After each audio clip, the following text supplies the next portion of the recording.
Ih, cocokan mah hostnya yang di atas. Ya udah. Kamu yang di atas ya? Iya. Ya udah nggak apa-apa. Udah yang nonton belum sih? Belum kan? Ini udah Udah, di udah. set. Udah, ini udah di share langsung di atas. Ah, udah mulai Mana? cuy. Ntar. Jadi langsung mulai aja sih. Tuh ini Langsung mulai. juga, iya. Nanti kan di post juga kan, di feeds gitu apa gimana? Ya, ya, ya. Ya udah. Ada yang nonton satu. Hai. Oke. Oke, baik. Halo teman-teman semua, selamat malam dan selamat datang di live Instagram kita.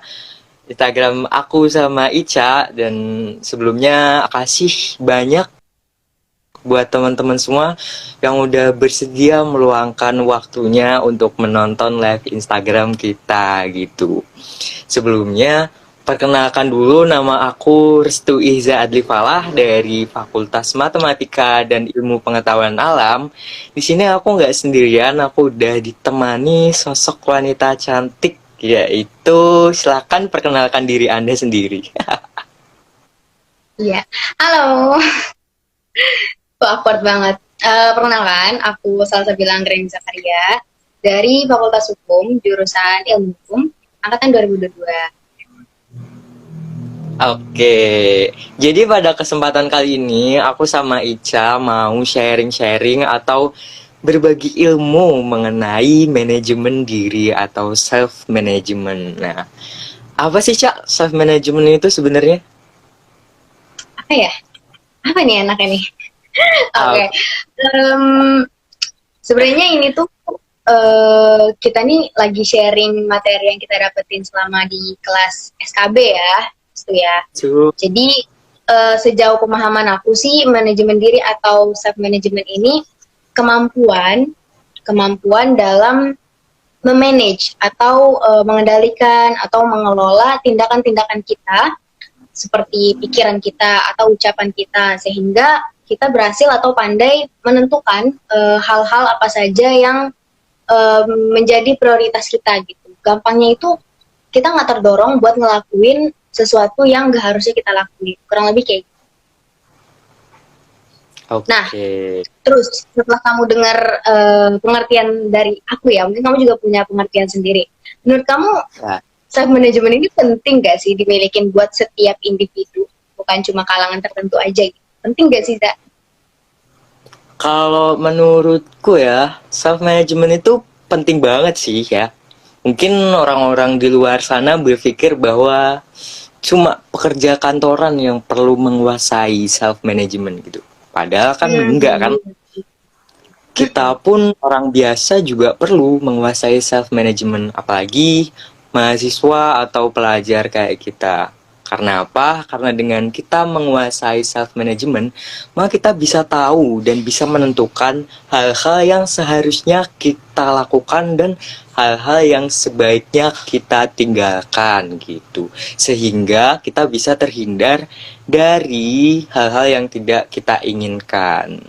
Nah, Hmm. selain itu, kalau kita bisa menguasai self management, kita juga bisa jadi orang yang lebih bijak dan orang yang lebih produktif.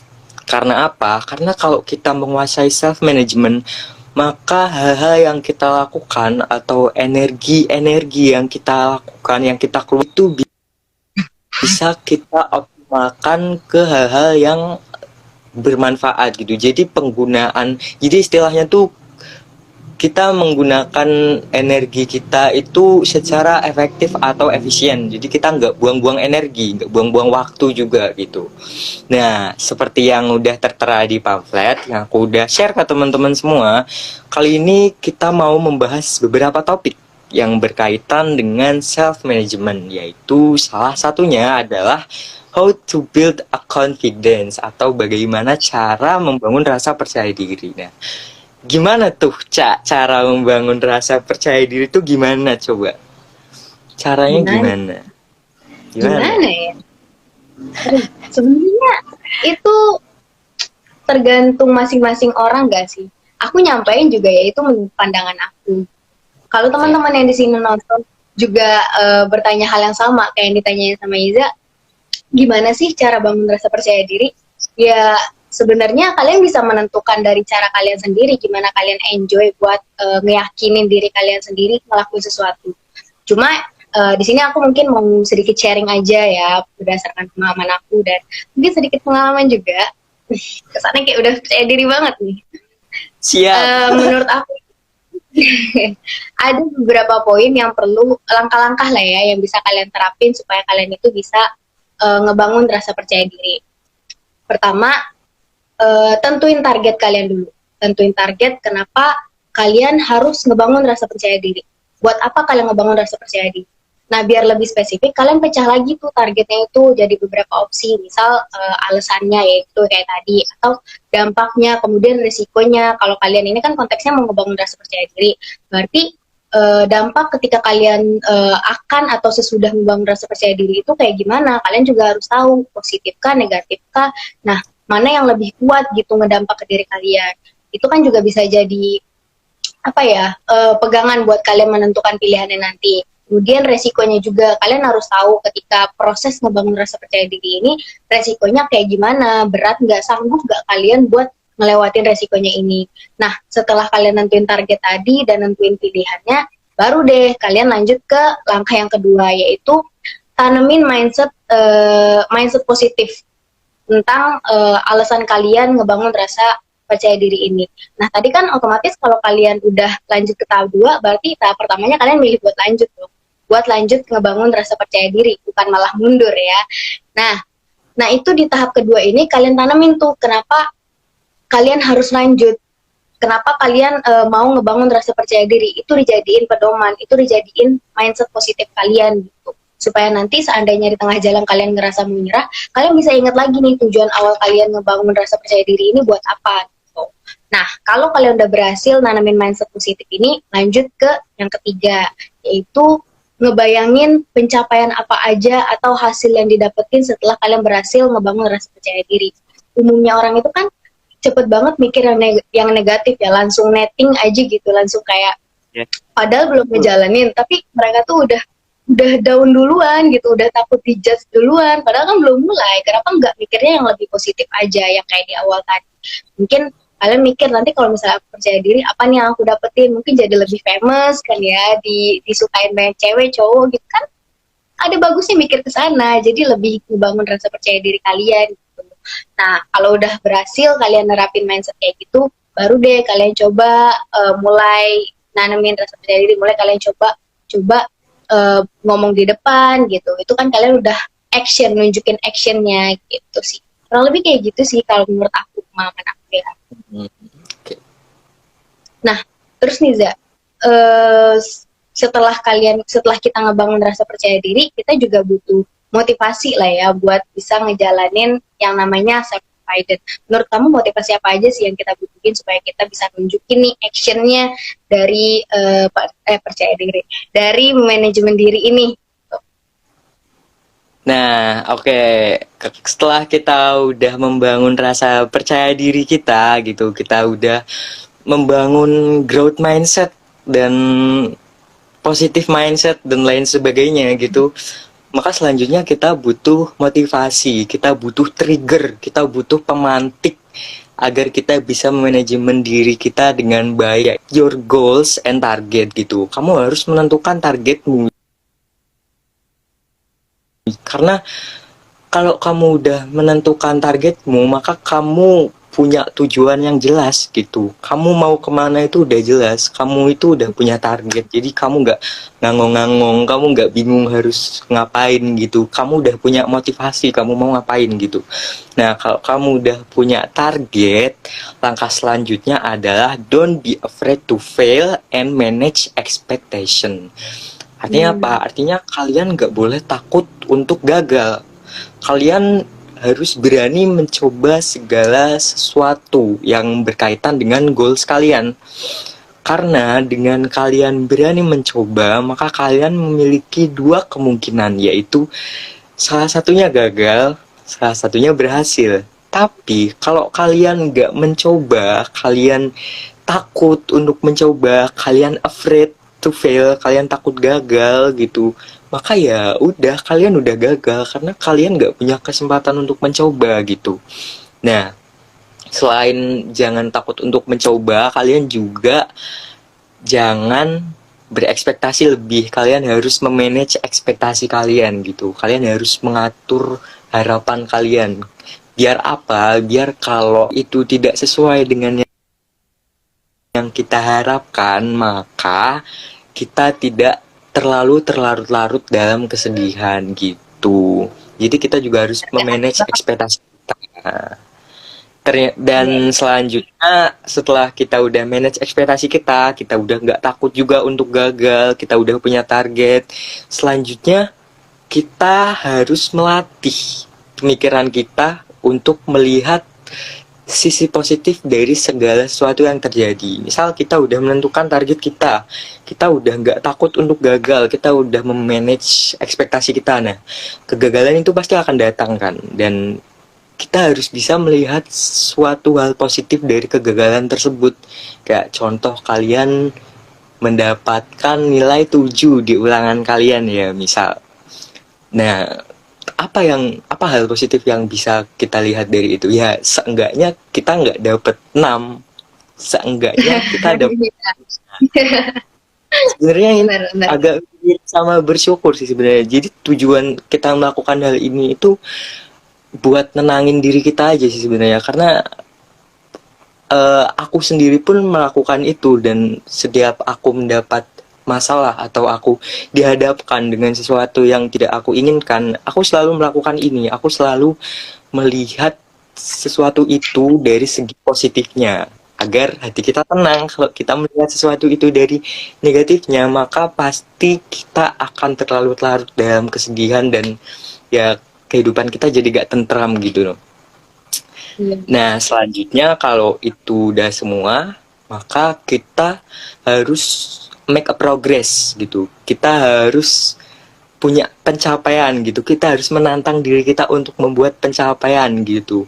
Misal target kita, aku harus mendapatkan rata-rata semester ini 90 gitu. Nah, setiap tugas-tugasnya sebisa mungkin kamu selesaikan ya dengan nilai 90. Jadi setiap hal kecil yang menuntun kamu untuk menuju hal yang lebih besar itu bisa tercapai gitu. Karena kalau kita melihat sesuatu itu langsung dari hasil yang gedenya, itu pasti kita bakal stres dan ya kita jadi gak termotivasi gitu. Tapi kalau kita menyelesaikan pencapaian-pencapaian kecil setiap harinya gitu, maka ya nggak kerasa mungkin nanti pencapaian goals utama kita akan tercapai gitu.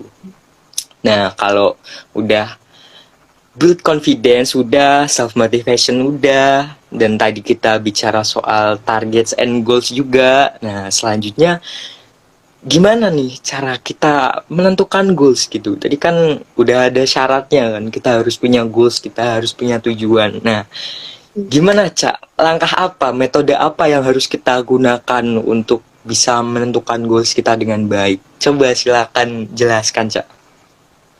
Waduh, gimana ya? Ya udah, percaya diri aja. Enggak dong ya, ada triksnya ya, triks yang bisa lebih gampang gitu supaya capai tujuannya.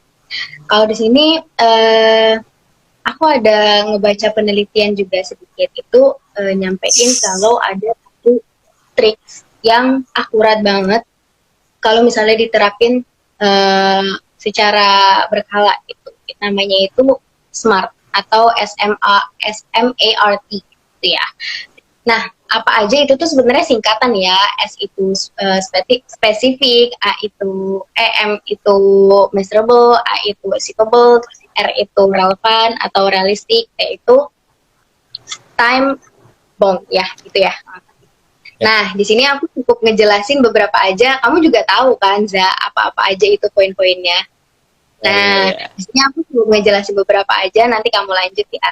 Kalau aku di sini ngejelasin bagian spesifik sama miserable. Spesifik miserable ini maksudnya kayak gimana? Spesifik itu kayak gimana? Ya jelas ya, dari namanya aja spesifik gitu. Jadi lebih rinci, lebih detail, lebih jelas. Maksudnya itu ketika kita nentuin tujuan, jangan yang langsung tujuan jarak jangka panjang gitu. Coba yang dari yang kecil yang kayak kamu jelasin tadi itu, yang kecil-kecil dulu. Siapa tahu itu nanti dampaknya malah ke yang jangka panjangnya gitu. Jadi sedikit-sedikit dulu dari yang lebih spesifik, dari yang lebih mungkin cepat tercapai gitu. Contohnya ya tadi kamu kan ini ya nilai rata-rata 90. Nah, iya kamu targetinnya dari kecil dulu. Jangan kayak misalnya punya cita-cita pengen sukses. Nah, kamu cuma megang mindsetnya itu tujuan aku pengen sukses. Kalau langsung pengen sukses kan itu terlalu umum ya, terlalu bingung gitu. Kita mau mulai dari mananya tuh susah. Ada bagusnya kita perkecil lagi gitu tujuannya, persempit lagi supaya lebih gampang kita nentuin mulainya dari mana gitu. Ya contohnya itu tadi, misalnya nilai aku rata-rata pengennya semester ini 90. Apa ya caranya kita lebih aktif di kelas ya semacamnya gitu. Kemudian yang kedua itu measurable atau terukur ya. Maksud di sini itu kalian harus bisa mengukur progres dari tujuan yang kalian tentukan di tahapan spesifik tadi. Kalau seandainya kalian udah punya tujuan spesifik ya kayak tadi misalnya nilai, nah kalian harus bisa tuh mengukur cara supaya bisa dapat tujuan spesifik tadi. Contohnya ya supaya bisa dapat nilai 90 terus, atau aku ininya IPK aja ya. Kalau nilai udah pasti kamu rajin belajar, IPK aja deh. IP-nya di semester ini 3,9 misal. Amin. 3,9. Nah, gimana sih caranya biar dapat IPK segede itu? Ya banyak cara. Contohnya misal kamu tuh aktif di kelas, sering ikut diskusi, terus ya banyak lagi lah ya cara-cara yang lain. Intinya itu salah satu caranya supaya kalian bisa mengukur progres kalian sejauh mana dalam mencapai tujuan yang spesifik tadi. Nah, itu kurang lebihnya. Kalau yang ketiga, keempat, aku yang jelasin atau kamu Niza? Oke, bisa gantian aku yang jelasin sih. Oke. Sok, Oke, sok, sok, sok. aku jelasin ya. Jadi tadi kan udah spesifik, measurable, udah spesifik, udah terukur gitu. Nah, kalau udah spesifik, udah terukur, selanjutnya goals itu tuh harus achievable dan realistik gitu. Achievable itu apa? Achievable itu dapat tercapai. Realistik itu apa ya? Realistis aja gitu. Jangan terlalu yang tinggi-tinggi. Jadi dalam kita menentukan goals selain udah spesifik dan udah terukur, kita juga harus realistis bahwa goals kita itu harus bisa tercapai. Kayak misal tadi gitu, aku mau jadi orang sukses gitu kan udah langsung gede gitu, itu kan nggak Iya. spesifik, nggak terukur kan ya. Maka selain spesifik dan terukur itu tadi, itu juga harus achievable. Misal eh, aku tahun ini harus punya usaha dengan omset 70 juta misalnya. Itu kan ya sebenarnya mungkin banget dalam 1 tahun kamu punya usaha dengan omset berapa puluh juta gitu. Itu mungkin kalau kamu mau usaha. Nah, itu kan udah spesifik, udah terukur juga jelas angkanya dan realistik juga, dan ya bisa tercapai juga, achievable gitu. Jadi selain spesifik, measurable, achievable juga realistis gitu. Nah, yang kelima ini ada time limited. Apa itu time limited atau time bond yang tadi Ica jelaskan? Apa coba, Cak? Itu ya sebenarnya kalau dari bahasa Inggris ke bahasa Indonesia gampang banget ya sih diartiinnya. Intinya ya batasannya aja, deadline-nya lah, tenggat kalian dalam mencapai tujuan yang sudah ditentukan tadi. Ini sebenarnya 5 tips ini tuh berurut semua ya. Nah, yang kelima ini setelah kalian nentuin tujuan, udah nentuin juga gimana cara ngukur progresnya, terus bisa dicapai atau enggak, relevan atau enggak, atau realistik atau enggak. Nah, kalau misalnya udah di konsep sedemikian rupa, kalian juga harus tahu targetnya berapa lama kalian bisa mencapai ini tujuan gitu. Jangan cuma rencana doang, dilakuin enggak. Visi tanpa aksi adalah halusinasi. Udah, intinya itu. Ya, Jadi kalian jangan cuma ngerencanain doang tapi nggak ada aksinya. Nah, kalian harus tahu nih kapan bisa mulai gerak, dan kapan kalian sanggup menyelesaikannya gitu supaya lebih terukur. Kurang lebih kayak gitu sih, Kak. nah kayak yang tadi ya, time limited itu jadi kita punya batas waktu gitu. Aku juga pernah denger suatu peribahasa gitu yang bunyinya itu suatu tugas akan selesai bila diberi deadline gitu. Jadi kalau ada time limitednya maka itu akan selesai. Tapi kalau coba kita dikasih tugas tapi nggak ada deadline-nya gitu, nggak akan selesai. Dikerjain. Pasti yang nggak dikerjain kita lanjurin gitu. Iya, iya, Nah, ya itu realitanya dan sih. ya itu aja sih ya dari kita. Habis ini mungkin kita bakal buka sesi tanya jawab ke teman-teman semua buat diskusi mengenai manajemen diri. Ya kurang lebih seputar itulah ya, kita buka pertanyaan buat teman-teman. Mm-mm. Mau buka termin-terminan ini apa gimana Cak konsepnya? Gak apa-apa sih, langsung nanya aja, kitanya langsung sharing-sharing aja. Ya Ini mah oke. udah sesi terakhir ya, udah sesi terakhir, jadi kita udah diskusi aja. Yang jelas kan tadi kita udah sampai ini, pembahasan kita apa, pasti teman-teman juga udah pada paham lah. Ya, ini aku banyak dapat pertanyaan dari teman-teman. eh, Gimana caranya supaya kita tetap pada pendirian atau tujuan kita gitu, Cak? Gimana tuh, Cak? Biar kita konsisten gitu. Mungkin itu ya, sama tujuan kita tuh Komitmen, konsisten. iya Ya, benar sih, benar. komitmen. Kalau Sama menurutmu tujuan. gimana? Ya, sebenarnya tadi udah kita jelasin juga nggak sih, kalau di awal itu kita tuh harus punya tujuan atau pedoman kita dulu mau memulai sesuatu itu buat apa. Kalau misalnya tujuan dan pedoman kamu itu udah cukup kuat, udah cukup meyakinin, aku kan tadi juga udah sempat ngejelasin tuh gimana cara ngebangun rasa percaya diri. Itu kan ada 4 tahapan. Pertama, tentuin dulu nih, kenapa mau ngebangun rasa percaya diri. Nah, sama aja kayak tadi, pendirian kamu apa, tujuan kamu apa, tentuin dulu kenapa kamu tuh mau ngelakuin itu. Tak harus tahu juga dampak kalau kamu ngelakuin itu kayak gimana, resikonya apa aja. Kalau misalnya kamu udah tahu kayak gitu, kamu masih sanggup bakal ngejalanin nggak nanti, supaya jadi gambaran gitu. Ketika di masa depan kamu emang bakal ada di fase mau give up gitu, tapi kamu harus ingat juga tujuan di awal. Nah kalau misalnya kamu udah yakin, baru deh lanjut next stepnya, tanemin pikiran itu, aku tuh udah punya tujuan, aku harus nyelesain tujuan ini. Kalau misalnya udah tanemin pikiran itu, bayangin kalau seandainya tujuan kamu tuh atau pendirian kamu ini bakal terus kamu pegang, kamu sih komitmen sama pendirian kamu, dampaknya, efeknya ke kamu itu apa, positif atau negatif.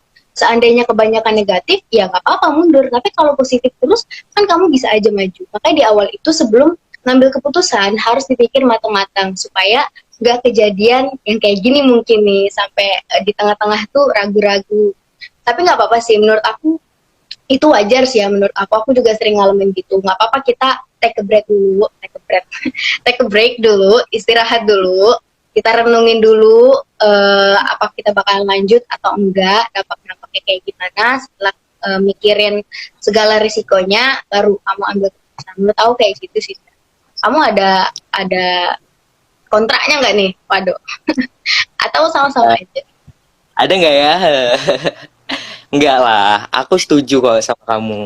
Karena ya benar katamu, untuk kita bisa konsisten terhadap suatu hal itu ya kita harus membangun itu dari awal. Dari kita memutuskan untuk melakukan hal tersebut, kita harus udah apa ya, kayak ambisi kita itu udah besar. Karena kalau kita memulai sesuatu dengan perasaan yang setengah-setengah ya, hal itu udah pasti terjadi. Kayak misal aku nih, dulu aku tuh pengen banget belajar gitar gitu, pengen banget bisa main gitar gitu. Ya udah kan, aku belajar kan, belajar gitar itu sulit, bener-bener sulit. Dan kalau kata orang-orang tuh, kalau tanganmu itu belum kapalan, belum berdarah, itu Ya, nggak akan bisa gitu. Dan aku udah mengalami itu. Dan ya ada saat-saat dimana aku udah capek, udah belajar lama-lama kok nggak ada hasil gitu, tapi aku inget tujuan awalku gitu, aku pengen bisa gitar. Aku sangat berambisius untuk menguasai alat musik gitar ini gitu. Kayaknya cowok kalau main gitar tuh keren banget gitu ya. Akhirnya aku konsisten dan alhamdulillah ya sekarang bisa main gitar gitu. Jadi ya itulah tipsnya kalau kita mau konsisten terhadap suatu hal. Kita buka sesi Q&A termin 2. Oh iya, tadi udah kejawab satu ya. Ya, udah kejawab satu. Satunya belum. Mau kamu Satu jawab lagi, atau aku jawab? gantian dong. Gantian ya. Gantian. Apa sih, Cak? Pertanyaannya apa coba? Coba ya, bentar ya.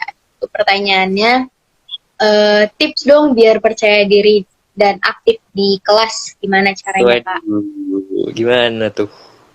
Biasanya yang Yang ini aktif-aktif penting banget. itu yang ekstrovert sih. Introvert tuh gimana ya? Bisa aktif gak ya? Oh, berarti harus tes MBTI dulu nih. Kayaknya iya. Enggak lah. Tadi kan udah dijelasin kan sama Ica bagaimana cara kita membangun rasa kepercayaan diri gitu kan. Hmm. Yaitu pertama kita harus punya pemikiran positif sama pemikiran ingin berkembang gitu. Kita harus apa ya mengset sih mengatur pemikiran kita agar positif dan agar mau berkembang gitu. Terus yang kedua kita harus tahu kelemahan dan kelebihan kita gitu. Jangan bandingin diri kamu sama orang lain gitu. Semua orang itu beda-beda gitu. Semua orang itu mempunyai kelebihan dan kelemahan masing-masing. Nah, coba kamu identifikasi kelemahan dan kelebihanmu itu apa gitu. Yang membuat kamu lebih spesial dari orang lain itu apa? Pasti ada kok. Kalau emang bener-bener nggak ada ya kamu buat sendiri gitu, karena sebenarnya kelebihan itu ya nggak semerta-merta datang kamu lahir tiba-tiba punya kelebihan yang lebih dari orang lain, itu enggak. Di situ ada proses kenapa orang tersebut bisa lebih dari kamu itu, lebih banyak waktu yang dia korbankan untuk kelebihan tersebut, makanya dia bisa menjadi lebih dari kamu gitu. Jadi kalau misal kamu emang nggak nemu kelebihanmu, ya buatlah kelebihanmu sendiri gitu, coba lah. Nah, kalau kamu udah nggak bandingin dirimu sama orang lain gitu, kamu udah tahu kelebihan dan kekurangan kamu, ya nanti mungkin kamu bakal jadi lebih percaya diri gitu. Terus yang ketiga, kamu harus fokus sama langkah-langkah kecil dan perubahan gitu. Jadi setiap langkah kecil dan perubahan yang kamu capai itu kamu harus apresiasi itu, kamu harus perhatikan itu, nggak boleh kamu sepelekan walaupun itu cuma sekedar perubahan-perubahan kecil setiap harinya, kamu harus perhatikan itu. Nah, yang keempat itu kamu harus eh, ber apa ya berkerumun atau bergabung dengan orang-orang yang positif gitu ya. Kamu cari temen yang emang support buat kamu, yang positive vibe buat kamu cari temen yang dukung kamu, nggak mencemooh kamu, pokoknya lingkungan yang positif lah. Nanti kamu Lagi akan jadi support system kita ya. support system kita, jadi penyemangat kita gitu. Jadi kita akan lebih percaya diri. Sebenarnya nggak percaya diri itu kan kita takut kan, kita takut salah, kita takut orang lain mencemooh kita gitu, jadi kita nggak percaya diri gitu. Kalau lingkungan kita suportif, lingkungan kita positif, maka otomatis kita nggak akan takut dibully dan kita akan jadi lebih percaya diri. Dan kalau udah percaya diri itu udah pasti nanti aktif di kelas gitu. Itu menurut aku sih. Iya benar banget sih. Malah kan emang Ya, sebenarnya public speaking atau rasa percaya diri itu kan emang bukan dari lahir malah ya. Emang itu tuh betul, diasah dari waktu ke waktu gitu. Jadi betul. emang pas lahir itu nggak semuanya punya. Kita tuh sama-sama nggak ada yang punya rasa percaya diri, nggak ada yang jago public speaking, baru-baru public speaking. Ngomong aja belum bisa kan lahir. Masa belum Nah itu bisa. sama-sama cuma iya prosesnya aja gimana cara kita itu apa sih memaksimalkan dari kecil dari bayi sampai sekarang ini kita ngapain aja buat ngasah itu ya kan. Aja. Nah, Iya, perjalanan iya, iya. itulah yang membuat kita berbeda dari orang lain gitu. Misal orang lain menghabiskan Bener. waktu lebih banyak kemana, kamu menghabiskan waktu lebih banyak kemana. Nah, pasti itu kan beda kelebihan dan kekurangan yang beda. Nah, gitu. Coba kamu cari, pasti ada kok hal yang menurutmu gak seberapa, padahal itu kamu lebih baik dari orang lain gitu. Nah, istilahnya seperti itulah. Ada pertanyaan selanjutnya nggak, Cak? Atau mungkin dari teman-teman aku buka pertanyaan buat teman-teman yang mau tanya atau mungkin menyampaikan pendapat, boleh banget sih. Bukan, ini aku rekap pertanyaan dari kemarin kan kita open Q&A gitu ya. Nah, aku rekap nih Iya. beberapa pertanyaan. Sebenarnya lumayan lumayan apa ya, antusias juga. Aku nggak nyangka orang-orang bakal nanya beneran. Tapi ya aku ambil cuma beberapa aja yang paling mewakili karena rata-rata pertanyaannya ya cukup sama. Salah satunya itu katanya tuh ada yang nanya how to be a person who most enthusiast of file of deadline task. Maksudnya ya intinya gimana supaya kita itu jadi semangat gitu, antusias buat ngerjain deadline-deadline tugas yang belum selesai. Kurang lebih kayak gitu sih. Gimana Zam, menurut kamu Zam? Hmm, Gimana cara kita buat semangat ngerjain deadline-deadline kita ya? Biasanya kan orang tuh kalau udah numpuk gitu, udah mager gitu nggak sih ngerjainnya, udah numpuk, udah capek ngerjain, ngelihatnya udah mager duluan gitu. Gimana mau ngerjain? Gimana sih Ya, caranya supaya semangat? kalau ini pendapatku sendiri ya, kalau dari awal keinginan kita adalah untuk bermalas-malasan gitu. Kalau kita pikir pakai logika, dengan kita menyelesaikan tugas itu lebih cepat, bukankah kita bisa lebih bermalas-malasan tanpa kita memikirkan tugas tersebut gitu. Jadi kalau misal Hmm, aku menunda tugas tersebut sampai mepet-mepet deadline, eh, fase malas-malasanku ini akan terus dibayang-bayangi oleh tugas-tugas yang belum aku selesaikan gitu kan. Beda hanya kalau misal ada tugas langsung ku selesaikan. Habis itu udah kan plong kan pikiran kita, kita jadi lebih bermalas-malasan dengan tentram gitu istilahnya. Itu mungkin untuk jawaban ngaconya ya. Kalau itu jawaban benar. skripsi ya, gimana cara kita biar lebih semangat ngerjain deadline ya. Itu tadi balik lagi ke tujuan kita. Apa ya? Aku tuh tipe orang yang kalau mengerjakan sesuatu, aku harus tahu maksud dan tujuannya dan apa manfaat yang akan aku dapat. Kalau aku tahu betul itu bermanfaat, maka akan langsung aku kerjakan tanpa aku menunggu atau bermalas-malasan gitu. Karena udah jelas gitu dampaknya. Kalau aku nggak ngerjain, aku bakal dapat dampak yang lebih buruk gitu.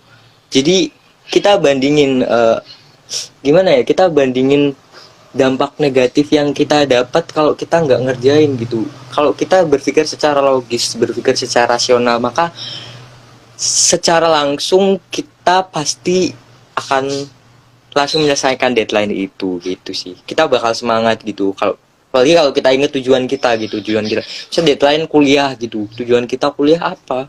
Tujuan kita kuliah ya biar kita bisa lulus dengan tepat, biar kita bisa dapat sertifikasi lulus. Nah, itu tujuan kuliah sebenarnya. Itu tujuan akhir kita sekolah ya ujung-ujungnya dapat sertifikasi. Nah, kita balik lagi kita juga ingat dulu waktu kita SBM gitu perjalanan kita sampai di titik ini gitu. Banyak orang yang menginginkan kita ada di titik ini gitu.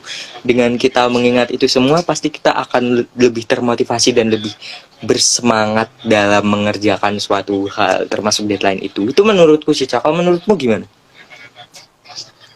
Kurang lebih mirip-mirip sih ya, karena kan ini sebenarnya udah kita bahas kan ya tadi juga, masuk ke pembahasan juga sih sebenarnya ke materi tadi itu.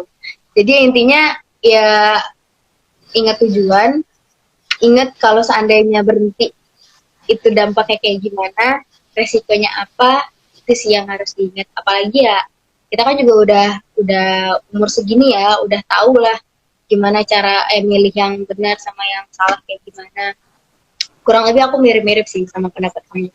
Hmm. Nah, terus ini ada pertanyaan lagi nih.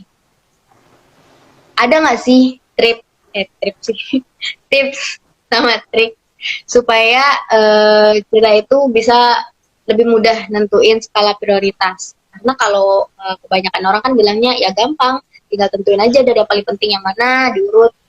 Tapi menurut dia nih semua yang dia mau lakuin itu penting gitu. Tinggal gimana cara ngelakuin mulainya itu dari mana yang dulu itu maksudnya. Menurut kamu gimana Oke, ya? ini aku nih yang jawab nih. Aku apa kamu? Yang apa kamu aja nanti aku juga jawab. Apa aja. Oke, jadi di sini kasusnya gimana cara kita menentukan skala prioritas kalau dua-duanya penting? Ya gitu ya. Ya, misalnya Eh, ini aja deh, misalnya dalam perihal organisasi kuliah, terus hangout, itu kan penting-penting semua tuh buat kita. ya. Nah itu gimana Hmm. gitu kita nentuin, atau ya mungkin organisasinya tuh saking banyaknya, nentuin yang paling pentingnya kayak gimana, mulai sesuatu dari yang paling penting kayak gitu.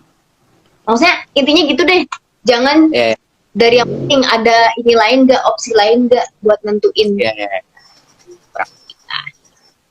Eh, kalau dua kejadian itu nggak terjadi di satu waktu, maksudku nggak serentak gitu.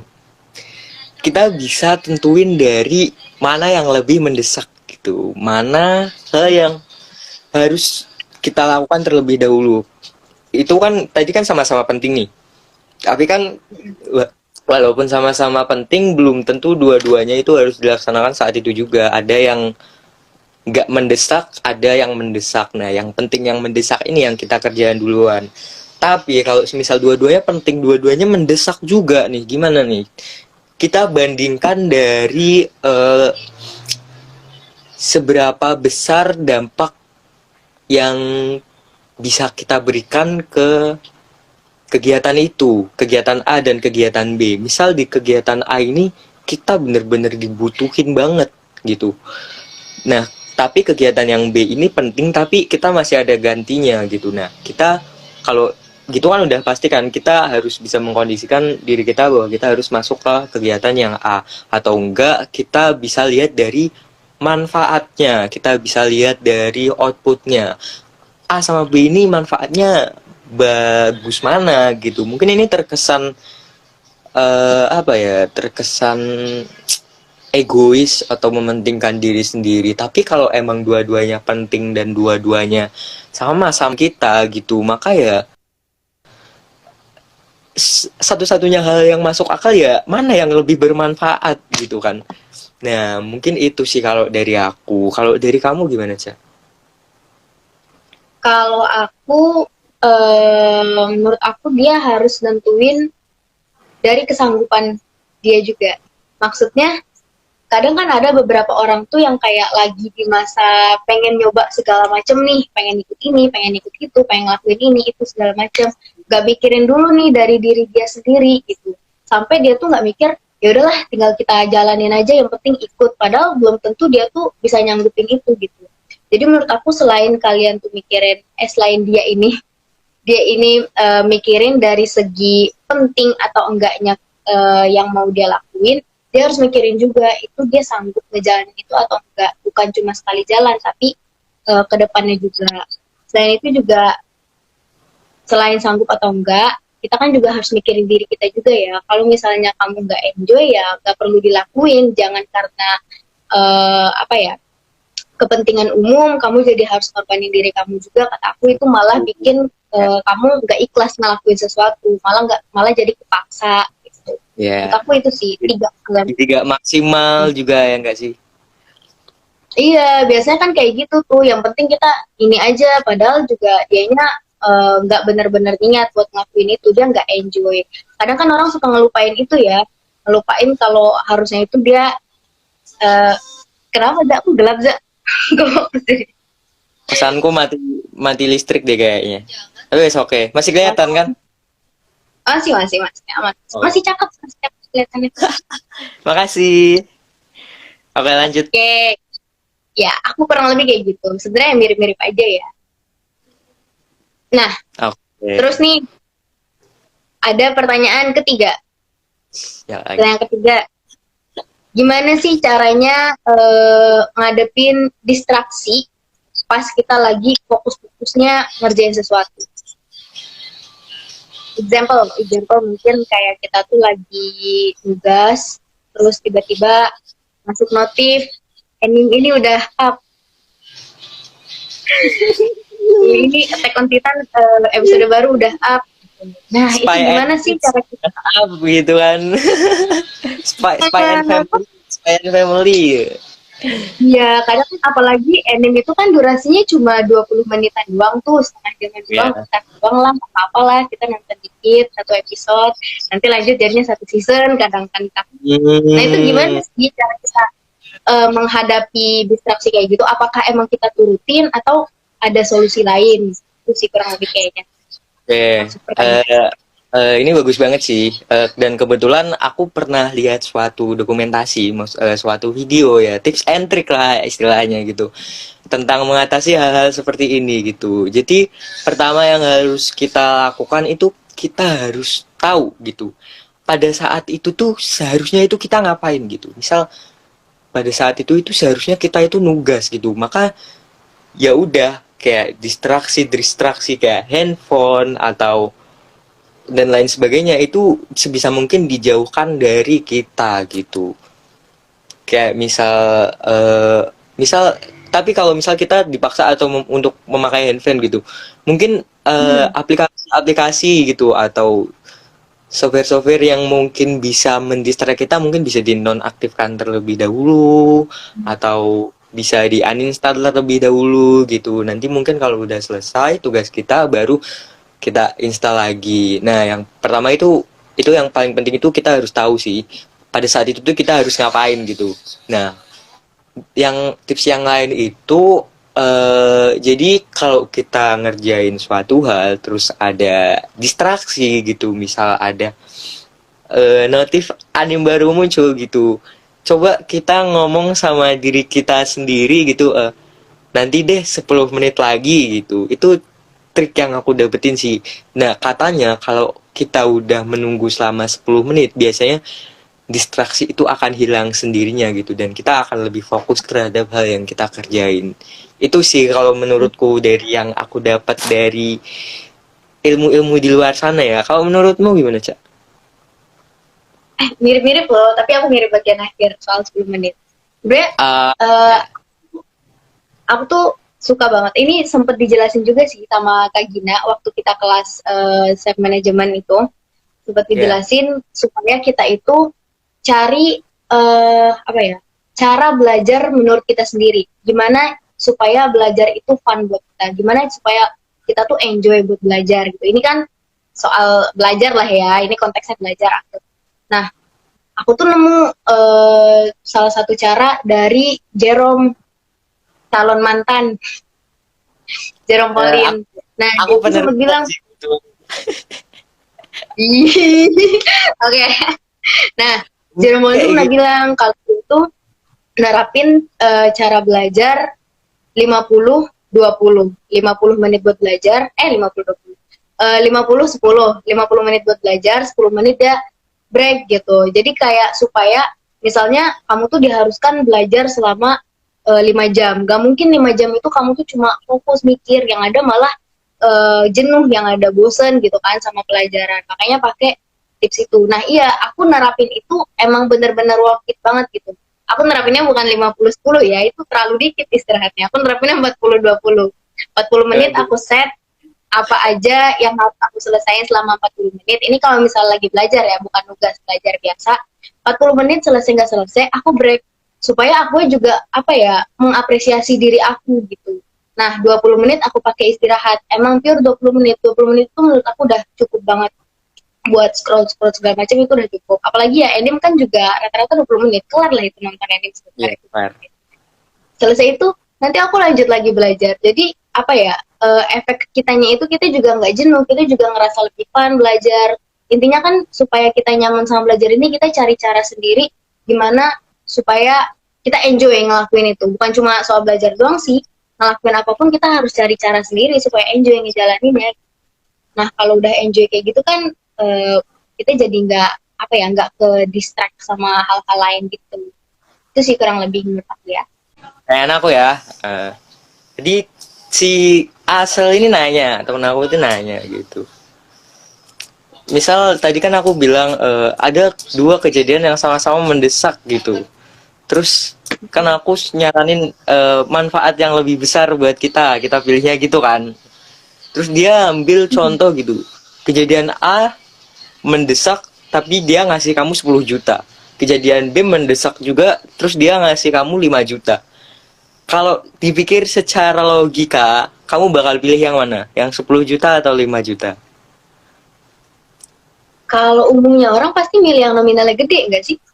Yang namanya gede kan? Soalnya di situ udah Iya. jelas kan, sama-sama membutuhkan, sama-sama mendesak.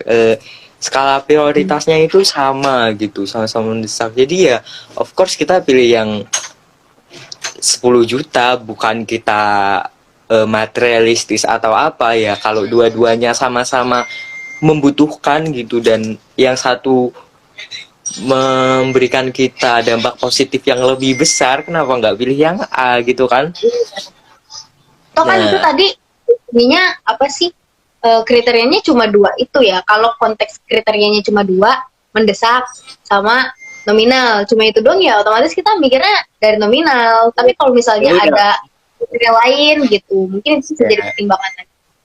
ya, kalau ada kriteria lain ya kita pasti udah punya bayangan lebih mana yang lebih penting dan mana yang lebih membutuhkan, itu pasti beda kalau ada kriteria lain. Kalau udah pasti sama-sama kayak gitu dan perbedaannya adalah cuma yang satu ngasih 10 juta, yang satu cuma ngasih 5 juta, ya udah pasti kita pilih yang 10 juta dong, ngapain ya, logis aja kali. Tapi itu dong. Iya, kita kan realistik. Jadi terkadang tuh ini ya tergantung sama situasi kondisi juga. Iya, tuh.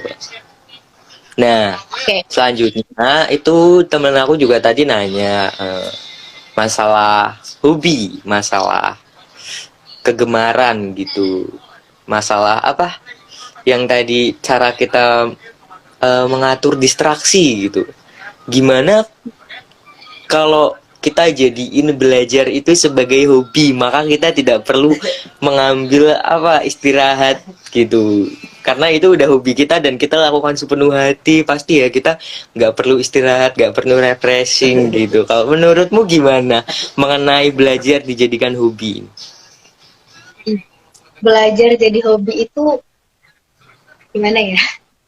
Itu tuh di aku ya, aku bukan yang nggak suka, aku suka. Cuma buat terus bikin belajar ini jadi hobi buat aku tanpa mikirin yang lain ya, kayak mungkin full aku tuh cuma mikirin belajar. Terus aku nggak nginiin anime segala macam. Itu kayak apa ya? Kayak utopia, tau gak sih? Itu apa ya? Harapan yang kayak semua orang idamkan tapi sulit buat didapatkan. Jadi semua orang aku yakin pasti impian mereka tuh pengen belajar ini jadiin sebuah hobi supaya nggak tertekan ngelakuin itu, ya kan? Cuma ada satu momen ketika kita tuh jenuh gitu sama hobi kita. Makanya buat pelarian supaya kita nggak jenuh, nggak tetap di situ ya kita ngelakuin hobi yang lain gitu. Itu nonton anime. Aku sebenarnya hobi tuh belajar. Kalau dari aku ya, sebenarnya kita telaah dulu. Sebenarnya hobi itu apa sih?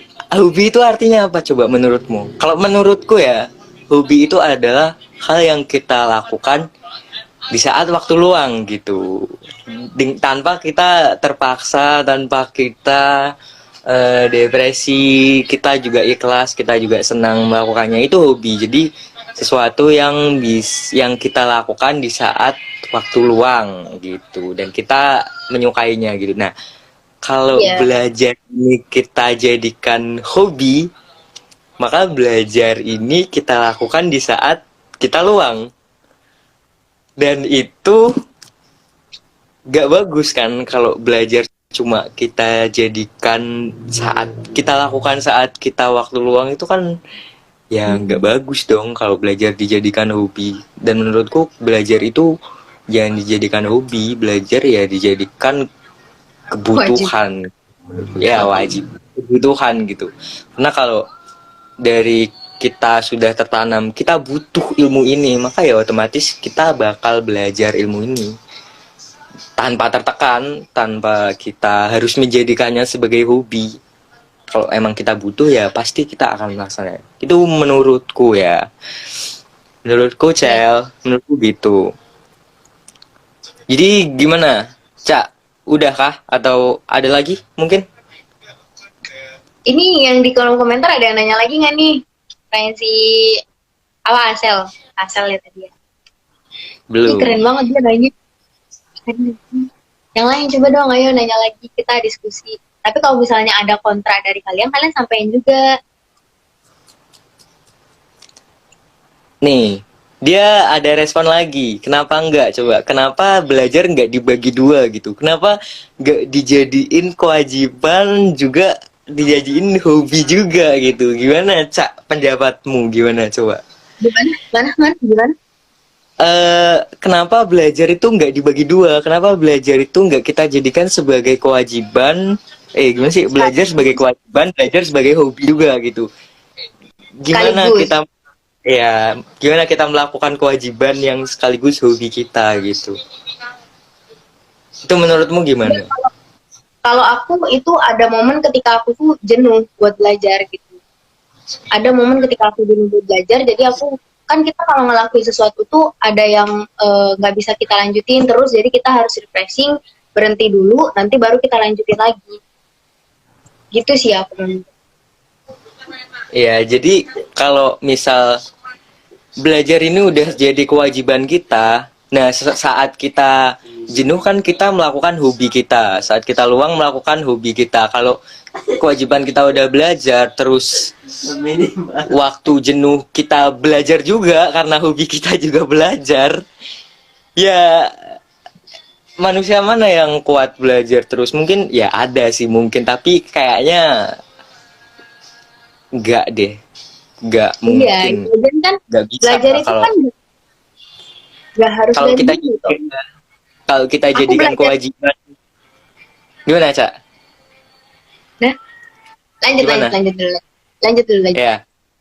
Kalau kita jadikan kewajiban, kalau kita jadikan belajar sebagai kewajiban dan juga hobi kita, maka ya kita nggak bisa keluar dari itu kan. Jadi kalau kita jenuh melakukan kewajiban ya kita melakukan hobi, sedangkan dua-duanya ya belajar, maka kita akan belajar. Ya tetap aja jenuh, kita nggak bisa refresh gitu. Iya. Pasti sesuatu hal yang kita lakukan secara terus-menerus tanpa istirahat juga bosen, jadi jenuh juga. Itu menurutku sih, kalau menurutku. Kalau kamu gimana, Sa, tadi? Ya kan sebenarnya belajar itu kan nggak harus dari materi toh. Aku belajar bahasa Jepang kok dari anime. Itu kan juga belajar. Kita Betul. memanfaatkan semua dia kan buat belajar. Jadi bukan berarti belajar itu dari ngitung kalkulus yang ngapalin pasal, nggak harus dari situ terus toh.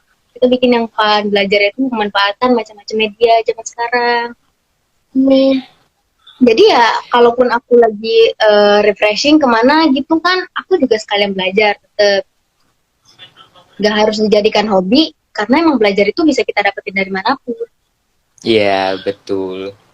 Mungkin yang dimaksud dari tadi tuh belajar yang benar-benar belajar teori, belajar apa, akademik gitu kali ya. Makanya jenuh di otak kita gitu.